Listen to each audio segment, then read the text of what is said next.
Tere päevast! Ma olen Tartu botaanikaaias. Kindlasti üks mu lemmikkohti Tartus, kuigi natukene vähem alates sellest ajast, kui nad koroona-aparteidi natukene praktiseerisid. Ja sellest ajast saadik ma pole selle majas enam sees käinud. Aga aias ikka. Ja mõtlesin, et ütlen paar sõna mõne asja kohta. Et eile õhtul täna hommikul sattusin jälle Skyscannerisse Google Flightsidesse, kuhu mul tegelikult peaks olema keel siseneda vähemalt 3 aastat. Aga ma sattusin sinna ja hakkasin otsima uuesti lennupiletit Argentiinasse. Kahjuks või õnneks maksid kõik piletid umbes 5 triljonit eurot, umbes sarnast. Nii et ma esialgu midagi ei ostnud, aga käsi juba värises ja teine käsi otsis krediitkaarti, aga suutsin ennast taltsutada. Miks ma siin Argentiinast hakkasin rääkima? Esiteks ma panin tähele, et ma praktiliselt kõik oma mõtisklused olen teinud selle kollase salliga. See ei olnud tahtlik, see on kogemata. Aga see sall on ise väga huvitava looga. Et ma olin Buenos Aireses eelmise aasta augustis, ehk siis talvel, seal on siis talv. Ja jalutasin mööda ühest indiaani vanatädist, kes tundus olevat nõid ja hiljem saingi aru, et oligi nõid. See indiaani tädi müütas salle. Ta oli seal nüüd salle väga-väga palju, 30, 40, 50, no väga-väga palju, ja ta olid pakitud niimoodi, et igast sallist oli näha millimeetri paar. Ja mina läksin neid salle vaatama ja kuna nad olid niimoodi pakitud, tal see ette pandud, ja täiesti võimatu öelda, millist salli ma vaatan, sest silm haarab vähemalt 10-15 korraga. Ja ma ei öelnud ühtegi sõna, ja järsku lambist ütleb see indiaani tädi, et see kollane sall maksab nii ja naa palju. Palju ta maksis, on ka natuke raske öelda, kuna ma maksin tänavakursiga. Mulle meeldis mafionudega pimedatel tänavatel konnata ja 3 võrra rikkam olla. Mafionud olid väga kenad. Viimane suudles mind lausa põsele. Kuigi tal oli sõber kaasas, et kui ma oleks rahaga minema jooksnud, oleks mul kondid murd. Aga nad väga sõbralikud inimesed olid.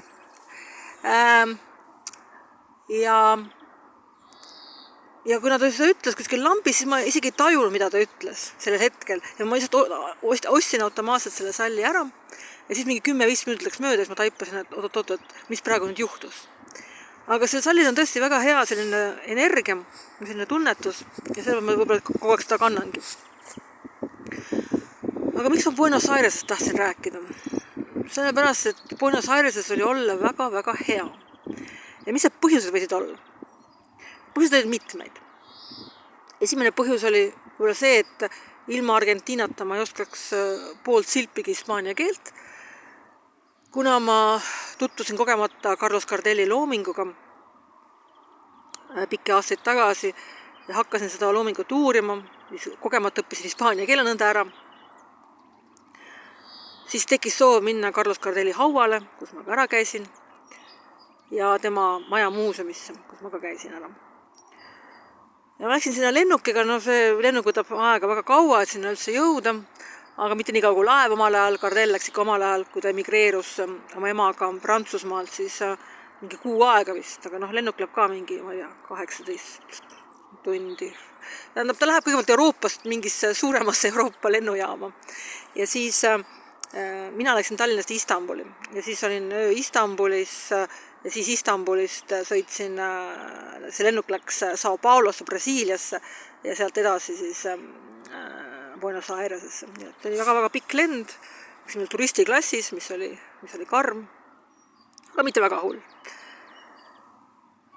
Ja kui ma seal olin, siis et mis mulle seal meeldis, kõigepealt meeldis see maailm, mida ma tahtsin näha, see oli nagu vana Euroopa, ja võib-olla Euroopa nagu, ma ei tea, 70, 80, 90. et siin Euroopas on jah see, ma ei tea, neomarksism, võukkultuur, ma ei tea, mingid haigused ja tõved, vaimuhaigused, et seal neid ei ole. Et see juba inimeste kehade tasandilt on näha, et kehad on kuidagi nagu kehad Euroopas jah, mitukümmend aastat tagasi. Et praegu on kuidagi haiged inimesed kõik või tippvormis, aga mingit vahepealset on väga vähe. Siis seal on kõik nagu normaalsed, tavalised inimesed. Ja see vana Euroopa kultuur, mis on au sees, no näiteks noored inimesed 20-25 aastat vanad loevad metroos raamatuid. Et see oli minu jaoks selline šokk, et nägin seal üks noormees, kes luges Shakespeare'i Richard III. Ja ta mingi 15-20 minuti jooksul ei tõstnud kordagi silmi raamatult. Ja mõtlesin, et see on võimatu, kas sellist asja on võimalik ette kütta tänapäeva Eestis, isegi kuskil Lääne-Euroopas ei ole ju. Ja see mind inspireeris ka Tartu Ülikoolis võtma ühte kursust Shakespeare'i ajalooliste näidendite kohta, mis oli väga hea kursus, kusjuures kui on võimalik võtta, siis kindlasti võtke. Et ma sellist pilti nägin. Ja toit on väga puhas, ei ole nagu sellist rämpstoitu, isegi rämpstoit tegelikult ei ole rämpstoit, sest on Argentiina veiseliha, mis on siis selline gurmeetoit. Ja üks asi veel, mida ma nagu ei oodanud, aga mis mulle väga meeldis seal oli see, et ma olin esimest korda oma elus. Ma olin riigis, kus mul oli võimalik absoluutselt iga inimesega vestelda. Absoluutselt iga inimesega, ükskõik kes ta on, ta võis olla kõrgklassi inimene, ta võis olla mingisugune prügikasti koll, keegi oli seal pargi pingi peal oma tekiga magas selle, temaga ma rääkisin ka. Ükskõik kes ta oli, vahet ei ole, sotsiaalne klass, mitte mingit vahet. Ma võisin absoluutselt iga inimesega vestelda ja enamikel päevadel ma ei kuulnud mitte ühtegi muud keelt peale selle rioplatense või Argentiina hispaania keele. Ja kui ma kuulsin mõnda võõrkeelt, siis esimene võõrkeel, mida ma kuulsin, ja seda ka väga harva, oli portugali keel, Brasiiliast pärit turistid. Ja vist 1 või 2 korda kuulsin mingi väga väikseid fragmente inglise keelest, aga põhimõtteliselt seal ei kuule muid keeli peale hispaania keele. Ja ma ütlen, Argentiina on väga tore maa, aga 2 inglist võib-olla ma täidud enne kui sinna minna. Et peaks oskama hispaania keelt, sest ilma väga hakkama ei saa.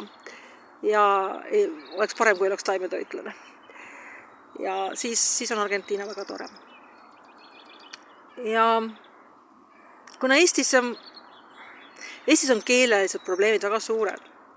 Et ma just eile käisin arsti juures. Arst oli inglise nimega inimene. Ma ei tea, arstid peavad rääkima vist sellel C1 tasemel eesti keelt, aga see arst kindlasti C1 tasemel eesti keelt ei rääkinud.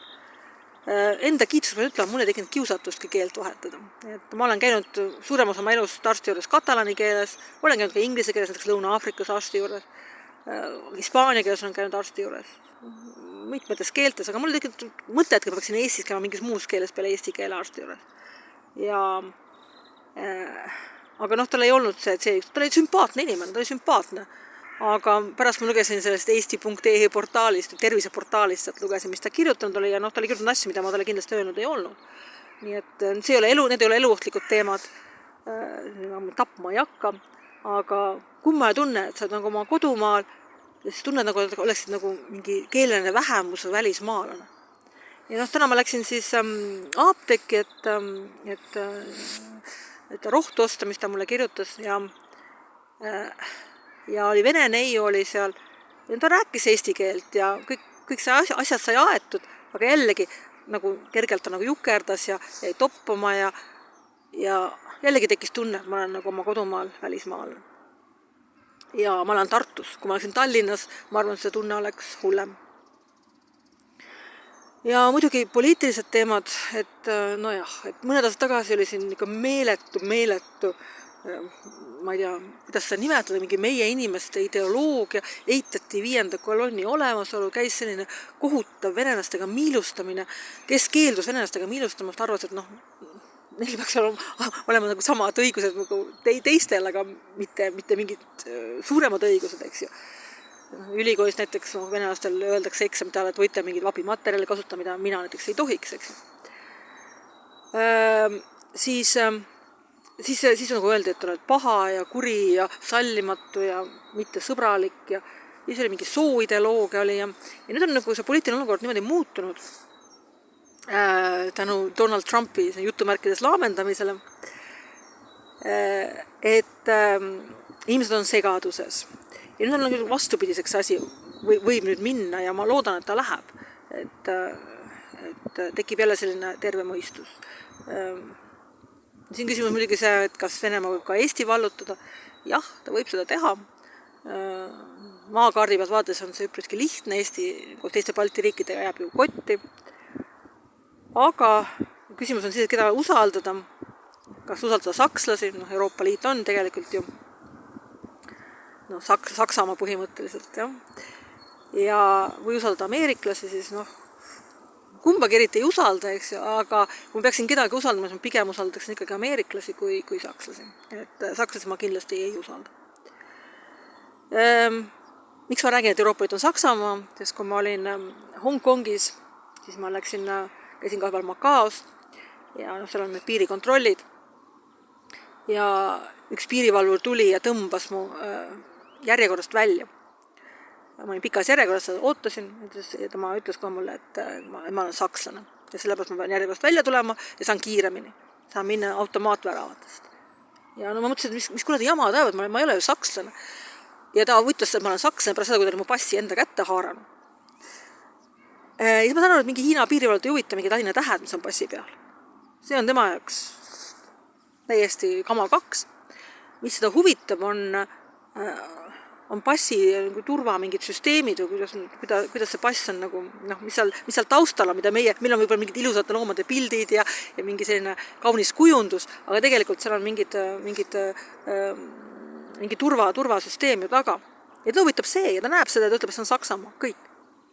Ja siis ma saingi teada, et mingi Hiina ei tegele mingite kolka küladega. Hiina vaatab, et teised on ka impeeriumid. Ja mis impeeriumisse siis mina kuulun? Tema kuulub Hiina impeeriumisse, aga mina kuulun Saksa impeeriumisse.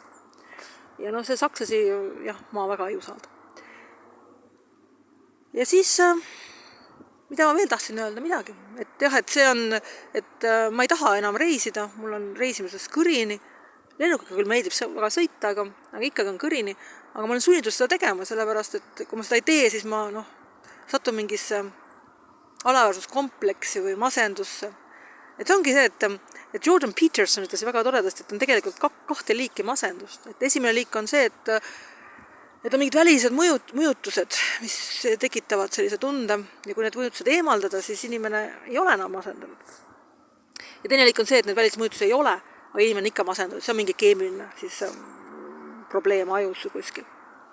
Ja mul on kindlasti esimene variant, sellepärast, et kui ma Eestist olen ära, siis ma olen alati väga õnnelik, väga rahul, kõik on kuidagi väga hästi. Aga niipea, kui ma satun Eestisse, esimesed 2 päeva võib-olla on kõik hästi ja siis edasi läheb must masendus. Et siis on selline kurb meel. Natuke leevendan seda. Ma tean, et Eestis Aasia toitu head ei saa. Kui saab midagi, siis on keskpärane ja ta on 2-3 korda kallim kui Aasia kõige kallimas linnas või Hongkongis, eks ju. Ja ma käisin sellest hoolimata, et ühes käes hoida pulk ja teises käes seda lusikat.